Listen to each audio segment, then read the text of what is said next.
الأرض ولا في السماء وهو السميع العليم بسم الله الذي لا يضر مسجده في الأرض ولا في السماء وهو السميع العليم بسم الله الذي لا يضر مسجده في الأرض ولا في السماء وهو السميع العليم بسم الله الرحمن الرحيم ولا حول ولا قوة إلا بالله العلي العظيم.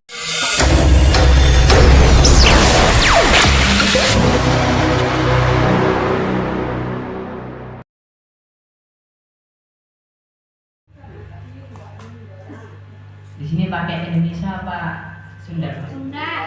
Sunda. Kalau Sunda saya tidak bisa. Saya bisanya Indonesia dan Jawa.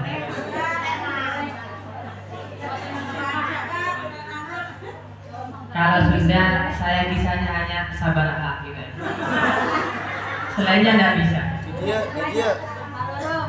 Jadi ketika ada orang Sunda bicara, saya hanya dengarkan saja, mandu-mandu, tapi tidak paham. Saling. Bismillahirrahmanirrahim. Mas'alatun idza qila laka wa kaifa tu'minu bil anbiya. Idza qila laka tekalane den takokaken maring sira. Wa kaifa tu'minu bil anbiya lan hale kaya apa iman sira kelawan pira-pira nabi.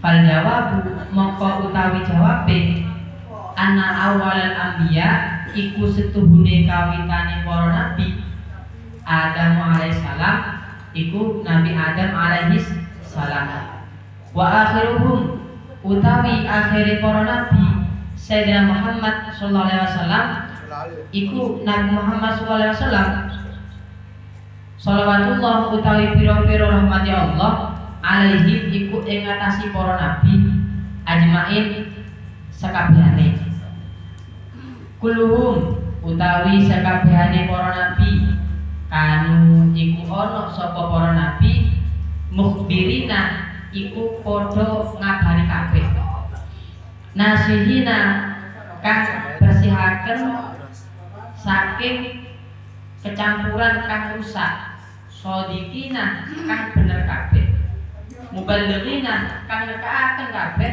amirina kang perintah ma'ruf kabeh nahina umana Allah kang nyegah ala kabeh kang padha dipercaya dening Allah taala maksumina kang den reksa kabeh minaz zilali saking pira-pira dosa wal kabairi lan pira-pira dosa gedhe wa mahabbatuhum utawi demen ing para nabi syaratul iman iku disyarati iman wa buduhum utawi sengit ing anbiya kufrun iku kufur. Jadi di kitab Qatrul Ghaib di sini menerangkan tentang bagaimana kita itu beriman kepada para nabi. Maka di sini dijawab cara kita beriman pada nabi yaitu kita harus yakin kalau nabi pertama adalah Nabi Adam. Adapun nabi terakhir adalah Nabi Muhammad Sallallahu Alaihi Wasallam. Jadi nabi yang pertama kali diciptakan adalah Nabi Adam. Yang mana Nabi Adam ini diciptakan Allah dari tanah. Kalau dari guru kami, dari setiap tanah di dunia ini diambil segenggam. Cirebon diambil segenggam, Jawa Barat diambil segenggam, Jawa Timur segenggam, semua di bumi. Kemudian setelah semuanya terkumpul, jadilah Nabi Adam. Karenanya keturunan Nabi Adam ini enggak sama. Ada yang putih. Kalau yang putih berarti diambil dari tanah yang putih. Dari pasir yang putih. Kalau kayak saya ini mungkin tanahnya agak coklat. Tahu tat, dari tat. Dan Nabi Adam ini beliau tidak mempunyai ayah dan ibu karena beliau adalah awal daripada manusia. Kemudian Nabi Adam sendiri, beliau itu saat menciptakan Nabi Adam, Allah menaruh Nur Muhammad pada diri Nabi Adam. Karenanya iblis saat disuruh menyembah Nabi Adam, iblis ini tidak mau. Dia menyampaikan, saya ini lebih baik daripada Nabi Adam. Nabi Adam itu dari tanah, saya dari Api. Kata iblis, api gak mungkin diinjak. Kalau tanah mungkin Diinjak. diinjak.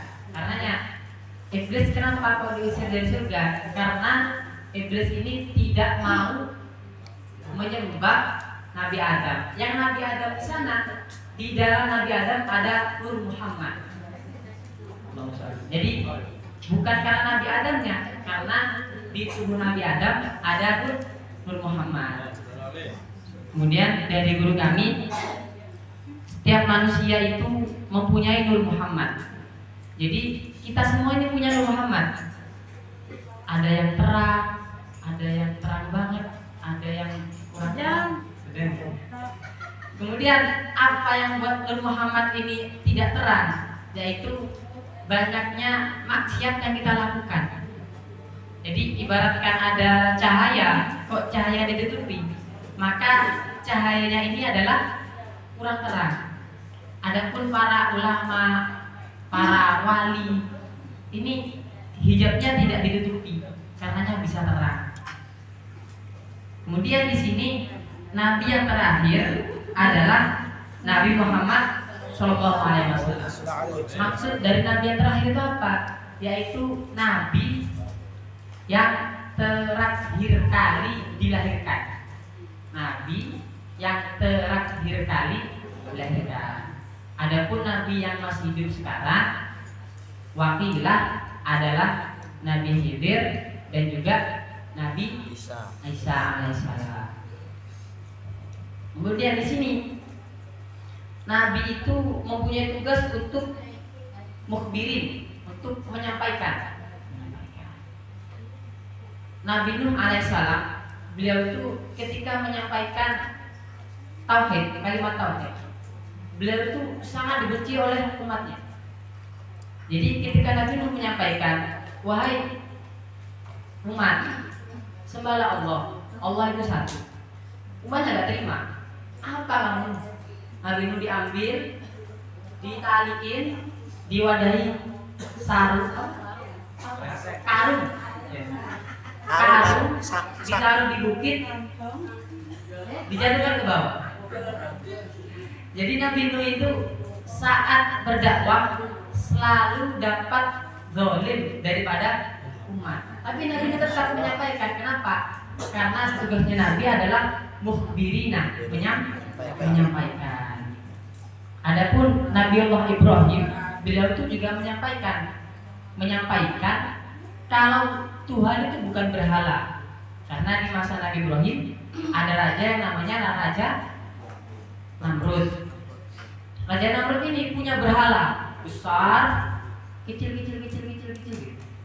Akhirnya sama Nabi Ibrahim, yang berhala kecil ini dihancurkan semua.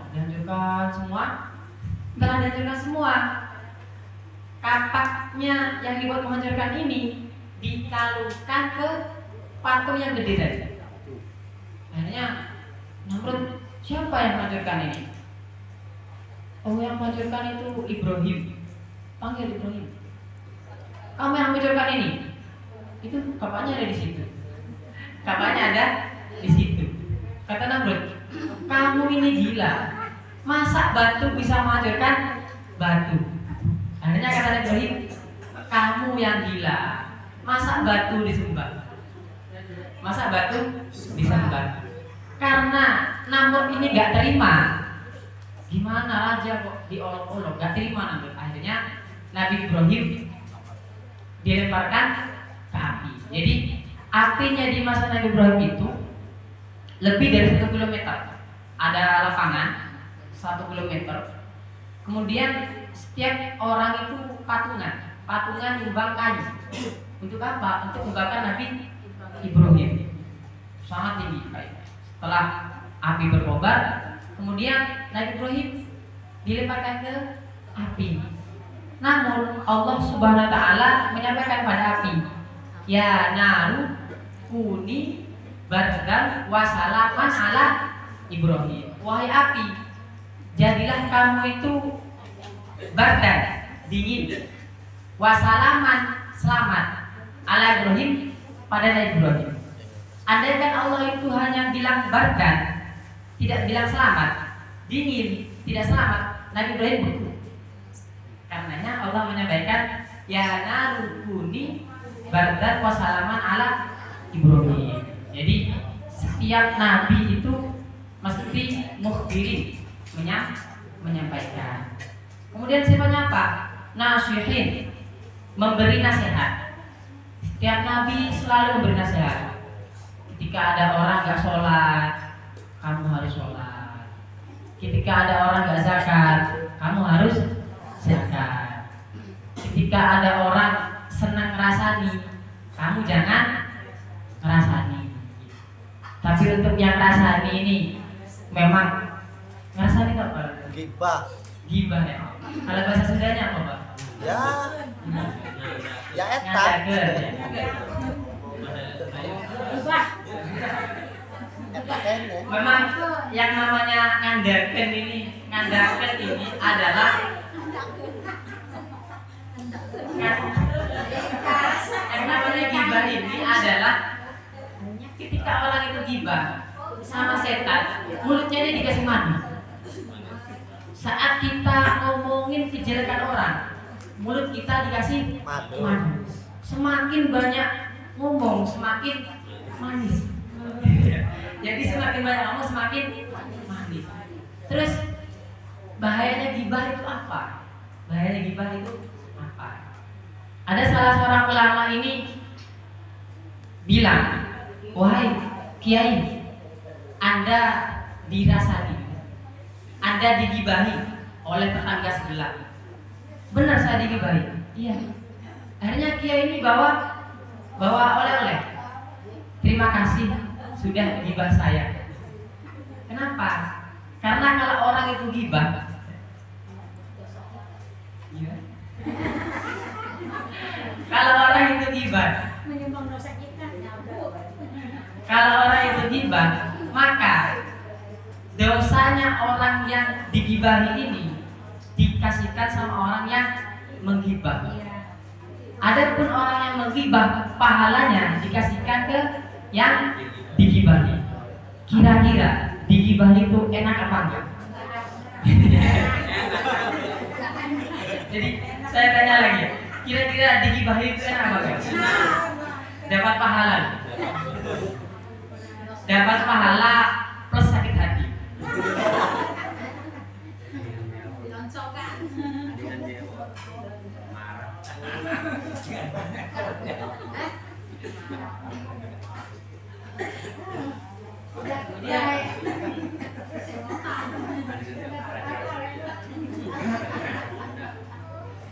Jadi kami tadi itu saat di sini saya itu bahagia. Kenapa?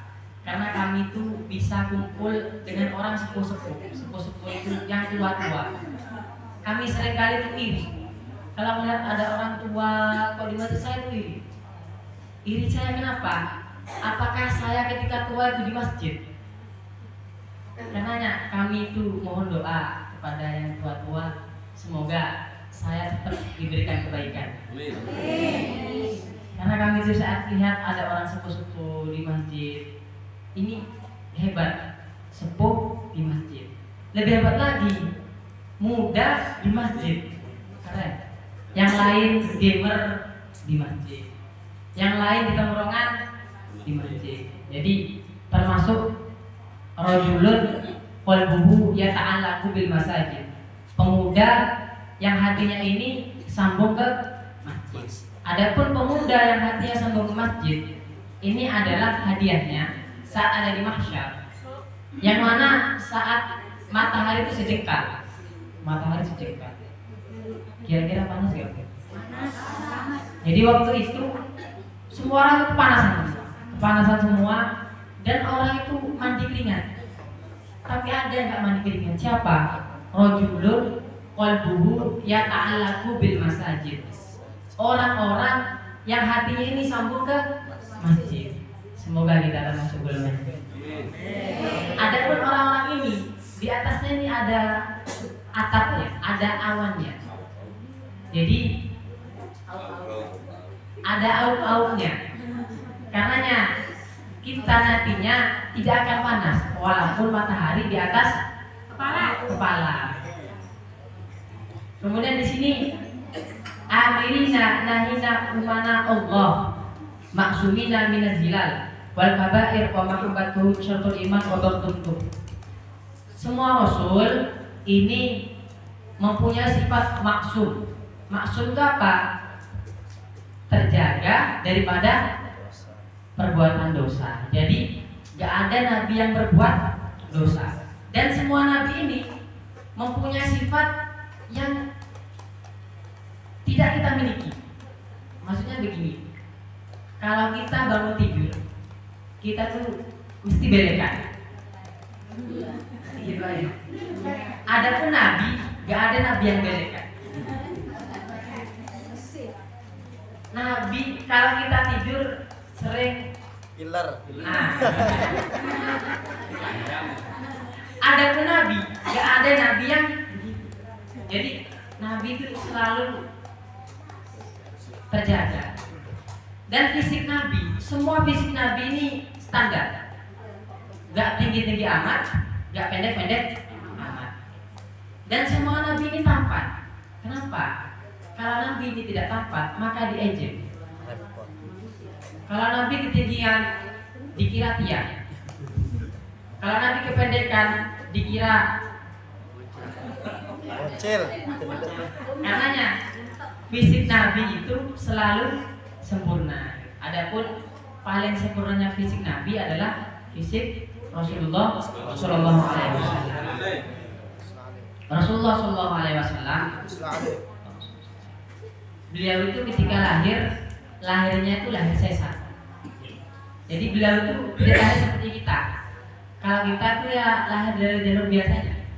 Tapi kalau Nabi itu lahirnya sesat. Jadi ada operasi. Tapi yang operasi itu bidadari. Rasulullah saat lahir beliau itu tidak ada darah. Jadi tidak ada yang namanya Rasulullah kecil itu amis. Darah. Jadi Rasulullah itu tidak amis. Lahir Rasulullah itu baunya harum. Dan beliau itu makhul itu bercelak. Dan beliau sudah dalam keadaan dihitan. Karenanya kalau dari para kiai disunahkan bayi yang umur 7 hari itu dihitan. Kalau di sini umur berapa biasa? 7 tahun. Repot. Nangis. Yang penting jangan 27 tahun.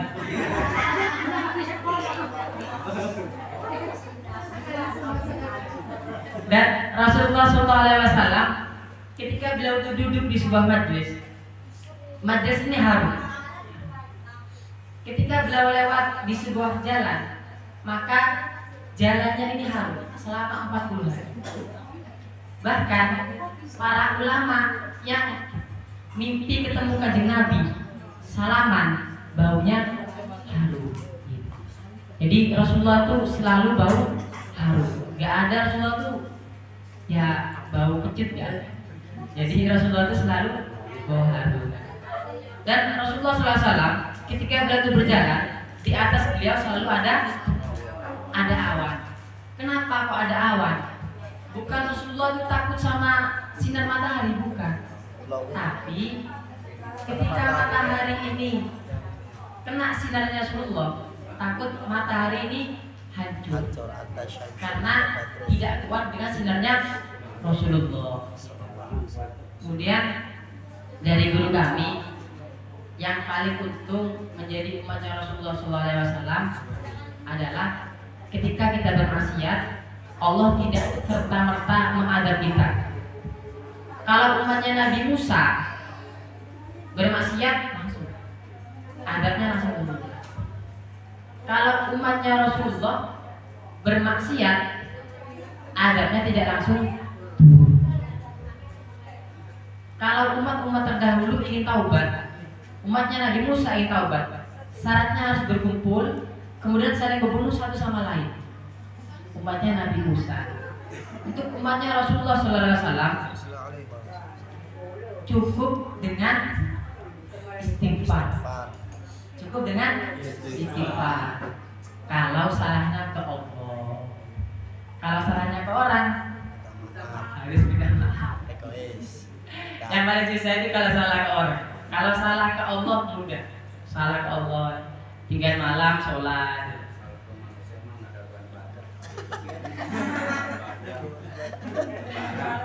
Lebaran.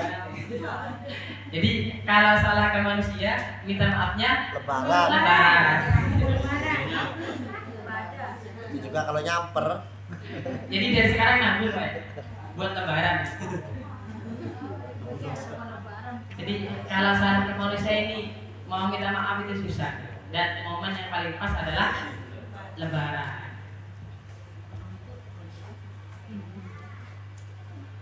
Kemudian Rasulullah SAW, beliau itu adalah seseorang yang banyak berjasa pada kita semua. Ketika Rasulullah SAW ingin wafat, malaikat Israel mengetuk pintu. Kemudian malaikat Jibril tidak hadir. Kenapa kok tidak hadir? Karena tidak tega saat Rasulullah dicabut nyawanya. Kemudian sebelum Rasulullah SAW wafat, ada 3 wasiat yang oleh Rasulullah disampaikan. Pertama, aqimis sholat, dirikanlah sholat. Karena dari pentingnya sholat, Rasulullah menyampaikan dirikanlah sholat. Yang kedua, berlemah lembutlah terhadap wanita. Jadi kerennya Rasulullah, beliau tuh hampir wafat menyampaikan ke umat, berlemah lembutlah kepada wanita. Kalau wanita jangan keras. Kalau wanita boleh keras. Ini ketidakadilan sosial. Jadi kalau yang laki-laki ke perempuan jangan keras. Kalau yang perempuan boleh keras. Kemudian yang terakhir apa? Yang terakhir pesan Rasulullah SAW adalah hendaklah kamu itu berbuat baik kepada yang di bawah kamu. Misalkan ada kakak, harus berbuat baik pada adiknya. Orang tua berbuat baik pada anaknya. Guru berbuat pada muridnya. Kemudian ketika Rasulullah ingin wafat, akhirnya malaikat Israel menyampaikan, ya Rasulullah, saya Allah diberi perintah untuk memberikan pertanyaan pada Anda. Kata Allah, Anda memilih ketemu Allah atau selamanya hidup dengan manusia. Akhirnya Rasulullah menyampaikan, saya lebih memilih ketemu dengan Allah. Setelah itu, malaikat Israel itu mencabut nyawa Rasulullah dengan halus, sangat halus. Paling halusnya cabutan adalah cabutannya Rasulullah. Ketika mau dicabut, Rasulullah merintih. Kok sakit? Wahai Rasulullah, ini yang paling ringan, paling lembut itu sampean. Terus kalau umatku